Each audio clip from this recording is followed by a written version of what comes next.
Remember during the WNBA season? Oh my gosh, all the ratings, the record ratings, blah, blah, blah, blah, blah. But what did we say continuously here on this channel? Yeah, record ratings. Of course you guys are going to have record ratings. Nielsen changed how they count numbers. Of course their ratings are going to be more. It would be kind of embarrassing if they were that much less.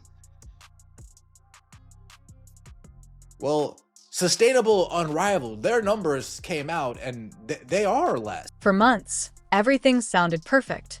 But then the numbers started looking strange. Instead of explaining it clearly, the celebration became louder and the meaning of success suddenly changed. It feels like they created a new way to measure progress, so people wouldn't notice the problem. Now, there's an awkward silence. It makes you wonder, when a league changes how it counts success, what are they trying to hide? People could be seeing its final days as Paige Beckers and gang could not save the viewership from tanking. What does this mean for the WNBA when they make their return back to TV? We finna talk about it all. I told you guys a couple months ago that the views was going down on the channel. Like, the WNBA content wasn't looking too good. I was one of the first people to say that about the whole genre itself. Told y'all we was going to be making big-time changes on the channel. Now, I say that to say this. Now, there has been news to come out about Unrivaled viewership been down nearly 70. They said Unrivaled would last for a long time. They called it a bright future for women's basketball. They promised it would grow, attract more fans, and keep getting millions from investors while players competed on the court. They say. Unrivaled is sustainable. They say. They say. Ratings have come out for Unrivaled, and folks, if I was to say fall off a cliff, if I was to say significant drop off, I would be underselling how underperforming day one of Unrivaled really was. They repeated these promises with strong confidence. But if it was truly successful and stable, why did the first game of Season 2 look almost empty? The arena looked so quiet and empty that it felt like a ghost town. So the first set of Unrivaled ratings are in, and it's been kind of grim. And by kind of grim, I mean really, really grim. If you are Unrivaled, this is, if these are your ratings every single week on True TV, it's not the biggest disaster in the world, because by the looks of things, these True TV ratings were similar enough to what they were a year ago. Similar enough to what they were. Now, the ratings are out, and they're very bad. Calling them disappointing would be an understatement. The numbers didn't just drop a little, they fell sharply and reached very low levels. Hella views to begin with. They wasn't even getting hella views at all last year. Now this year their views is down by nearly 70%. This is very bad.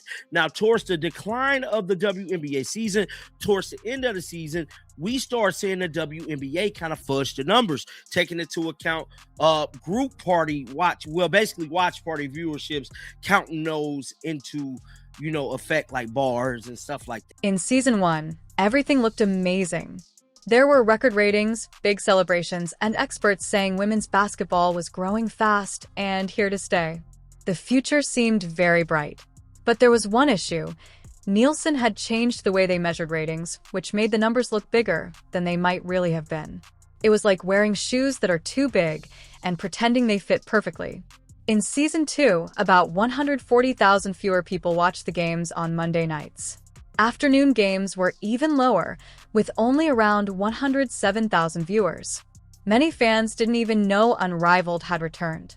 No matter how talented the players are, if people don't know the games are happening, it's hard for the league to succeed.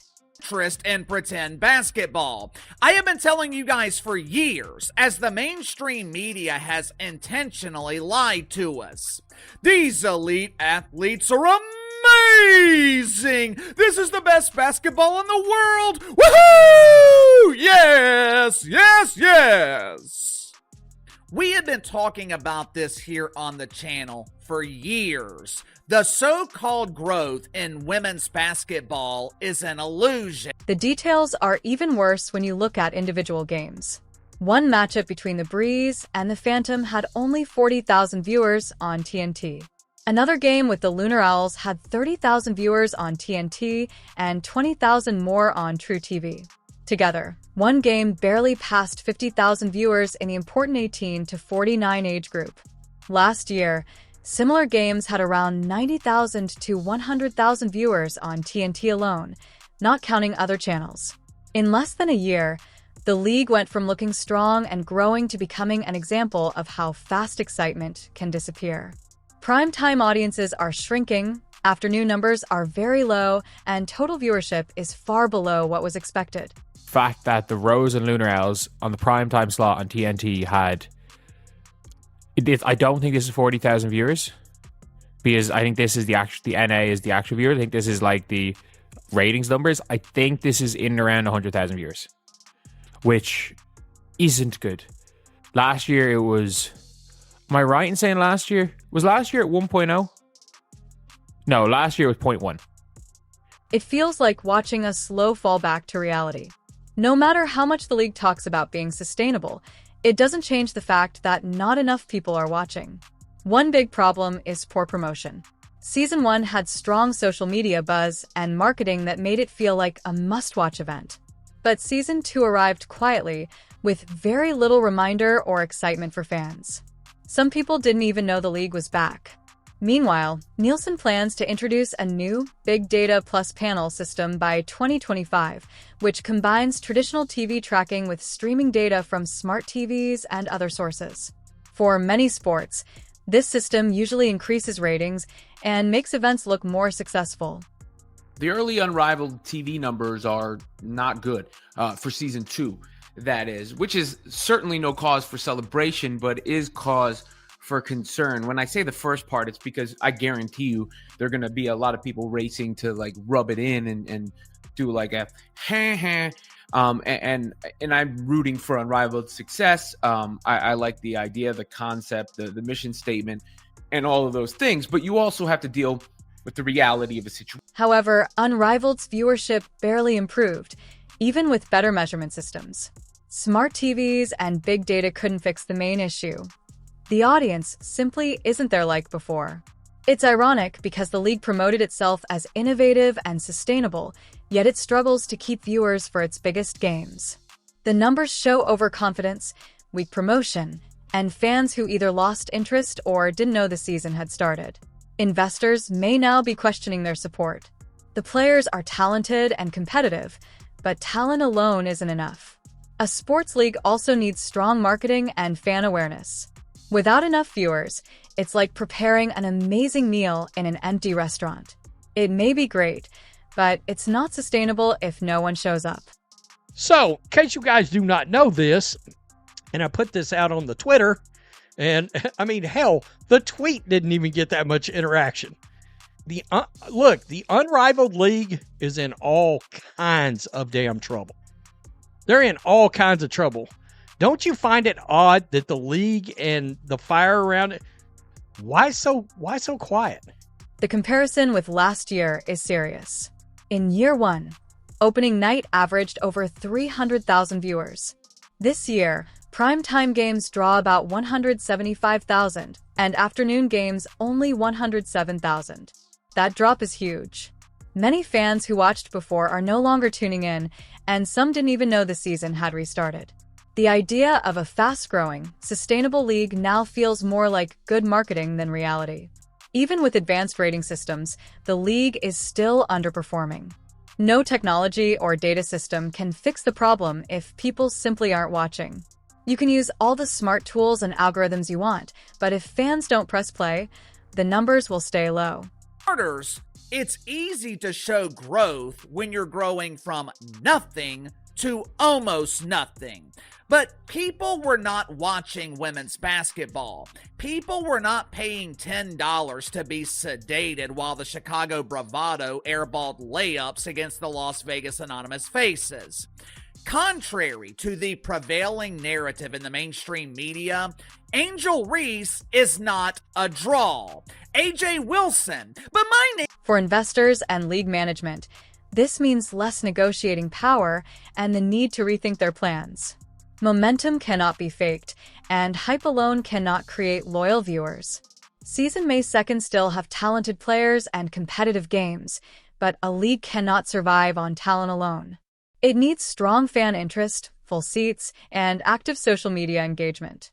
The story of Unrivaled Season 2 is a warning about making big promises without long-term support. Ratings dropped, excitement slowed down, and even advanced measurement systems can't create an audience that doesn't exist. Sustainability is proven by real results, not just words. The league may continue, but its claim of long-term success is now being questioned. Unrivaled ratings are in to begin season 2, and they're not great. To be honest, what should have been kind of expected. This is the 2nd season. You're probably going to peak at the first time you come out, which last year I believe they were in the 300s, if I'm not mistaken. I'm going to pull up the numbers in just a second. The Athletics' Ben Pickman put them out. Saw people talking about the key demo rating as well. That was like kind of some misinformation from folks that don't know how ratings. Now the big question is, why did the fans leave? Was it poor promotion, loss of interest, or just short-term hype that didn't last? Can the league bring viewers back before people start believing it has failed? Only time will tell if Unrivaled can recover or if its promise of being sustainable was just a catchy slogan without real support. Right now, the numbers speak louder than the promises. They show decline and disappointment. A league without viewers is like a car without fuel. It may look good on the outside, but it won't move forward. In sports entertainment, perception matters a lot. Even if the games are exciting, low ratings quickly change the story. One moment you are called the next big thing in women's basketball, and the next your primetime audience is very small. That's not stability. That's a serious warning sign. I believe part of the reason is, hey, Project B has put the writing on the wall for Unrivaled. All right? It's no way around it. There's two things at work here. Number one, there's going to be a sale of Warner Brothers Discovery to somebody, whether it's Netflix or whether it's Paramount. And we've already found out, well, part of that, most likely, will be that the one place you can stream Unrivaled. Promotion, or the lack of it, is a huge issue. Season 1 succeeded because people knew about it. Even casual fans were curious, and social media helped spread excitement about every big play. Meanwhile, Nielsen's move to a big data plus panel rating system was expected to boost numbers, as it usually does for other sports. Many leagues saw higher ratings because of this change, but Unrivaled's numbers hardly improved. This affects advertising money, broadcast deals, and sponsorships, all of which depend on strong viewership. Dropping from over 300,000 viewers to 175,000 is not a small detail. It's a clear signal that changes may be needed. The idea of being a sustainable league now feels more like a hopeful statement than proven success.